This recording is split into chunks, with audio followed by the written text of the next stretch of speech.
এই মুহূর্তে অবস্থান করছি টাঙ্গাইল জেলার কালিহাতী উপজেলাধীন কালিহাতী পৌর ৮ নং ওয়ার্ডের উপনির্বাচনী অনুষ্ঠানে।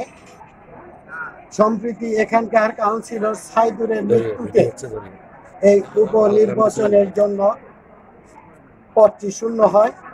বর্তমানে এখানে দুইজন প্রার্থী প্রতিদ্বন্দ্বিতা করছেন, একজন মোহাম্মদ জুরান আলী খান, অপরজন কামরুল ইসলাম বিপ্লব। আমরা আপনাদেরকে সরাসরি নিয়ে যাচ্ছি অত্র ভোট কেন্দ্রের সম্মানিত প্রিজাইডিং অফিসার।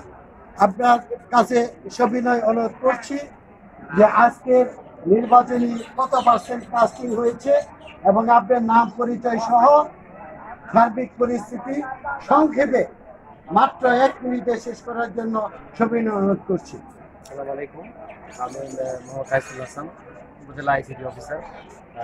আজকে অক্টো নির্বাচনে প্রিজাইডিং অফিসার হিসেবে দায়িত্ব পালন করতেছি। তো আমাদের আজকে নির্বাচনটা হচ্ছে ইভিএম পদ্ধতিতে। তো হয়তো বা অনেকেই যারা ইভিএম পদ্ধতিতে অভিজ্ঞ বা অলরেডি যাদের অভিজ্ঞতা রয়েছে, ওনারা জানেন যে এটা খুবই স্বচ্ছ এবং খুবই সুন্দর একটা পদ্ধতি। তো এই পর্যন্ত আমাদের কাস্টিং ভোট হচ্ছে 60%। আলহামদুলিল্লাহ অনেক ভালো কাস্টিং হয়েছে, আশা করতেছি আরও কাস্টিং হবে। তো বর্তমান এখন পর্যন্ত সার্বিক পরিস্থিতি খুবই ভালো এবং আইন শৃঙ্খলা পরিস্থিতি খুবই সুন্দরভাবে।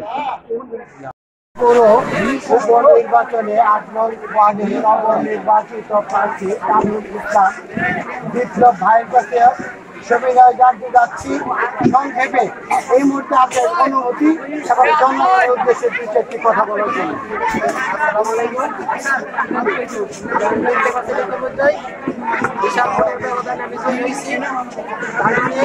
আমার সাথে অধিকাংশ লোক জনগণ আমার পাশে আছে। এখন আমি জয়ী হয়েছি মাত্র 20-22 মাসের জন্য।